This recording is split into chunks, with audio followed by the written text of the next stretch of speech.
Au nom d'Allah le tout miséricordieux, le très miséricordieux. Ô prophète, crains Allah et n'obéis pas aux infidèles et aux hypocrites, car Allah demeure omniscient et sage.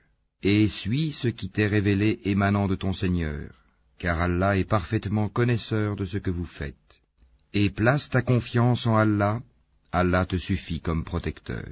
Allah n'a pas placé à l'homme deux cœurs dans sa poitrine. Il n'a point assimilé à vos mères vos épouses, à qui vous dites en les répudiant, « Tu es aussi licite pour moi que le dos de ma mère ». Il n'a point fait de vos enfants adoptifs vos propres enfants. Ce sont des propos qui sortent de votre bouche. Mais Allah dit la vérité, et c'est lui qui met l'homme dans la bonne direction. Appelez-les du nom de leur père, c'est plus équitable devant Allah. Mais si vous ne connaissez pas leur père, alors considérez-les comme vos frères en religion ou vos alliés. Nul blâme sur vous pour ce que vous faites par erreur, mais vous serez blâmés pour ce que vos cœurs font délibérément. Allah, cependant, est pardonneur et miséricordieux. Le prophète a plus de droits sur les croyants qu'ils n'en ont sur eux-mêmes, et ses épouses sont leurs mères. Les liens de consanguinité ont, dans les successions, la priorité sur les liens unissant les croyants de Médine et les émigrés de la Mecque selon le livre d'Allah, à moins que vous ne fassiez un testament convenable en faveur de vos frères en religion. Et cela est inscrit dans le livre. Lorsque nous prîmes des prophètes leur engagement, de même que de toi, de Noé, d'Abraham, de Moïse et de Jésus, fils de Marie, et nous avons pris d'eux un engagement solennel, afin qu'Allah interroge les véridiques sur leur sincérité, et il a préparé aux infidèles un châtiment douloureux. Ô vous qui croyez, rappelez-vous le bienfait d'Allah sur vous quand des troupes vous sont venues et que nous avons envoyé contre elles un vent et des troupes que vous n'avez pas vues. Allah demeure clairvoyant sur ce que vous faites. Quand ils vous vinrent d'en haut et d'en bas de toutes parts, et que les regards étaient troublés, et les cœurs remontaient aux gorges, et vous faisiez sur Allah toutes sortes de suppositions, les croyants furent alors éprouvés et secoués d'une dure secousse. Et quand les hypocrites et ceux qui ont la maladie, le doute au cœur, disaient « Allah et son messager ne nous ont promis que tromperie ». De même, un groupe d'entre eux dit « Gens de Yathrib, ne demeurez pas ici, retournez chez vous ». Un groupe d'entre eux demande au prophète la permission de partir en disant « Nos demeures sont sans protection », alors qu'elles ne l'étaient pas, ils ne voulaient que s'enfuir. Et si une percée avait été faite sur eux par les flancs de la ville, et qu'ensuite on leur avait demandé de renier leur foi, ils auraient accepté, certes, et n'auraient guère tardé, tandis qu'auparavant ils avaient pris l'engagement envers Allah qu'ils ne tourneraient pas le dos. Et il sera demandé compte de tout engagement vis-à-vis d'Allah. Dis, jamais la fuite ne vous sera utile si c'est la mort sans combat ou le meurtre dans le combat que vous fuyez. Dans ce cas, vous ne jouirez de la vie que peu de temps. Dis, quel est celui qui peut vous protéger d'Allah s'il vous veut du mal ou s'il veut vous accorder une miséricorde? Et ils ne trouveront pour eux-mêmes en dehors d'Allah ni alliés, ni secoureurs. Certes, Allah connaît ceux d'entre vous qui suscitent des obstacles ainsi que ceux qui disent à leurs frères « Venez à nous », tandis qu'ils ne déploient que peu d'ardeur au combat, avares à votre égard, puis quand leur vient la peur, tu les vois te regarder avec des yeux révulsés, comme ceux de quelqu'un qui s'est évanoui par peur de la mort. Une fois la peur passée, ils vous lacèrent avec des langues affilées, alors qu'ils sont chiches à faire le bien. Ceux-là n'ont jamais cru, Allah donc rend vaines leurs actions, et cela est facile à Allah. Ils pensent que les coalisés ne sont pas partis. Or si les coalisés revenaient, ces gens-là souhaiteraient être des nomades parmi les Bédouins, et se contenteraient de demander de vos nouvelles.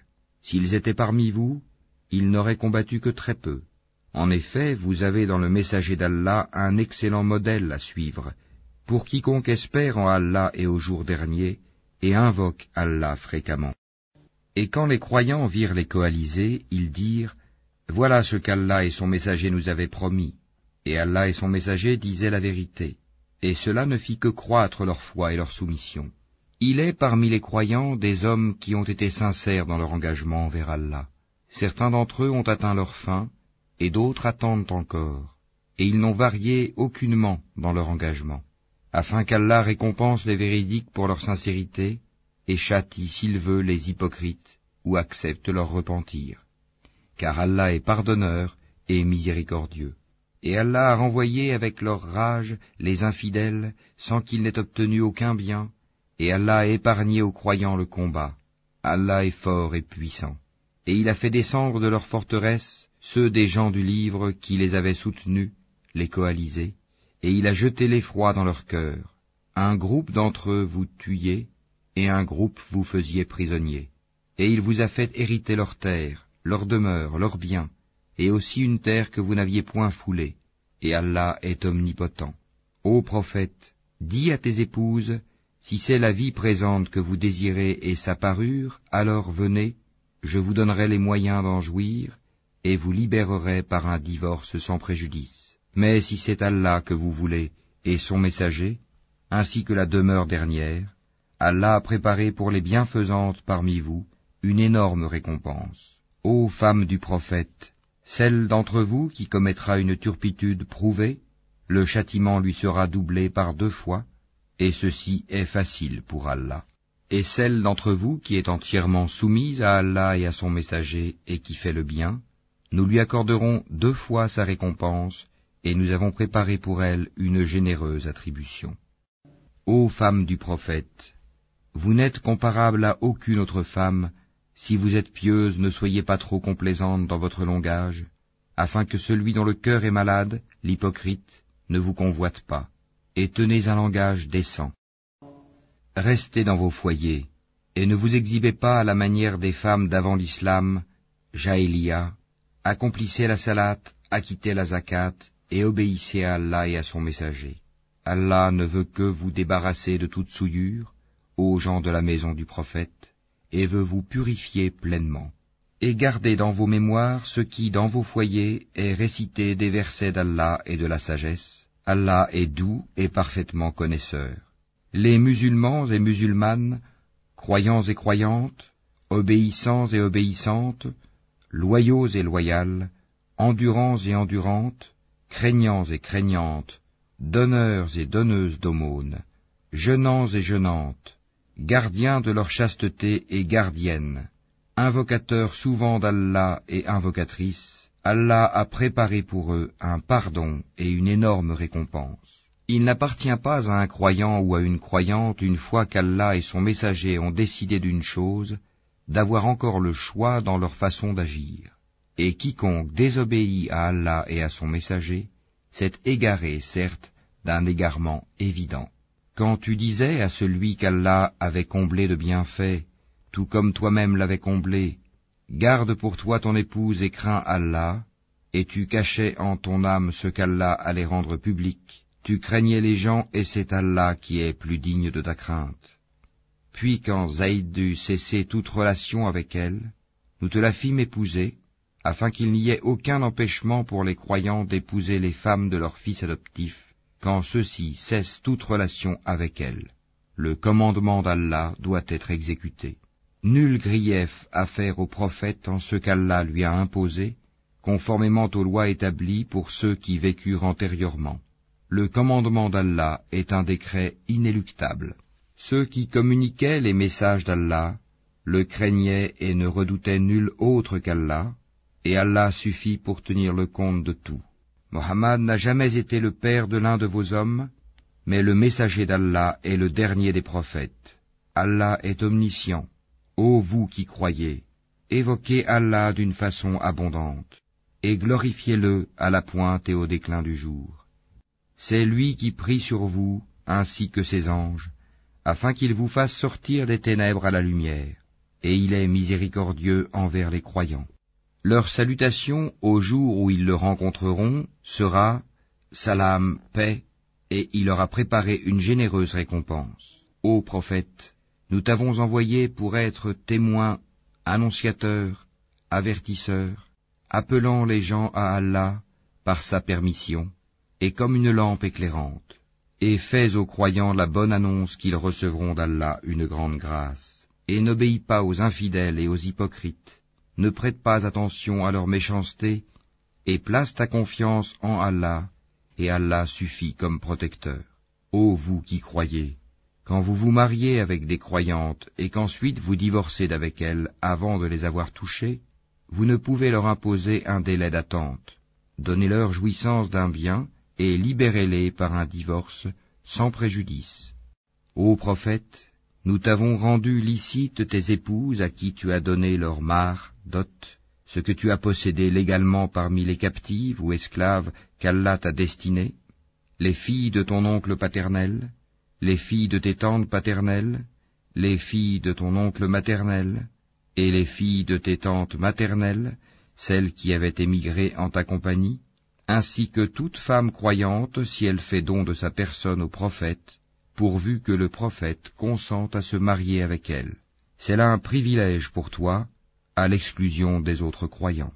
Nous savons, certes, ce que nous leur avons imposé au sujet de leurs épouses et des esclaves qu'ils possèdent, afin qu'il n'y eût donc point de blâme contre toi. Allah est pardonneur et miséricordieux. Tu fais attendre qui tu veux d'entre elles, et tu héberges chez toi qui tu veux. Puis il ne t'est fait aucun grief si tu invites chez toi l'une de celles que tu avais écartées. Voilà ce qui est le plus propre à les réjouir, à leur éviter tout chagrin et à leur faire accepter de bon cœur ce que tu leur as donné à toutes. Allah sait cependant ce qui est en vos cœurs, et Allah est omniscient et indulgent. Il ne t'est plus permis désormais de prendre d'autres femmes, ni de changer d'épouse, même si leur beauté te plaît, à l'exception des esclaves que tu possèdes. Et Allah observe toutes choses. Ô vous qui croyez, n'entrez pas dans les demeures du prophète, à moins qu'invitation ne vous soit faite à un repas sans être là à attendre sa cuisson.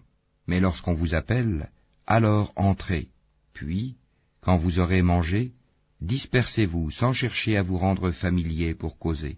Cela faisait de la peine au prophète, mais il se gênait de vous congédier, alors qu'Allah ne se gêne pas de la vérité. Et si vous leur demandez à ces femmes quelque objet, demandez-le leur derrière un rideau, c'est plus pur pour vos cœurs et leurs cœurs.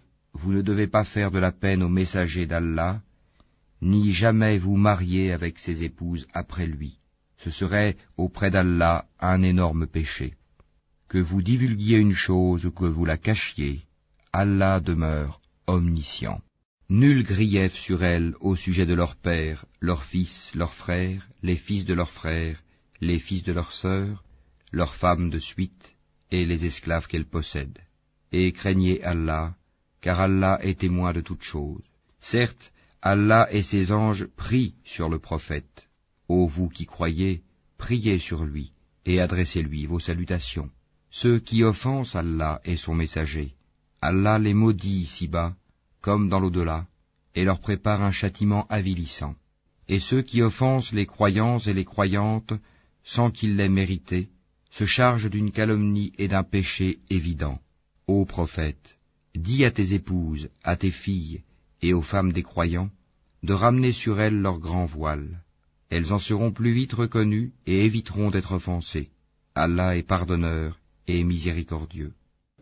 Certes, si les hypocrites, ceux qui ont la maladie au cœur, et les alarmistes, semeurs de troubles à Médine, ne cessent pas, nous t'inciterons contre eux, et alors ils n'y resteront que peu de temps en ton voisinage.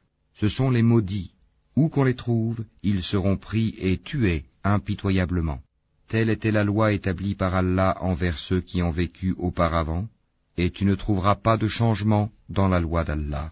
Les gens t'interrogent au sujet de l'heure. Dis, sa connaissance est exclusive à Allah.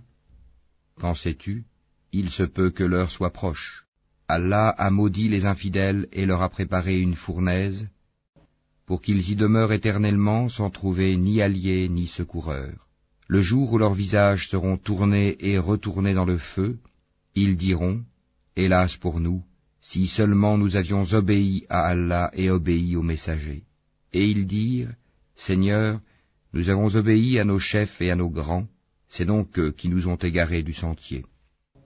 Ô notre Seigneur, inflige-leur 2 fois le châtiment et maudis-les d'une grande malédiction. Ô vous qui croyez, ne soyez pas comme ceux qui ont offensé Moïse.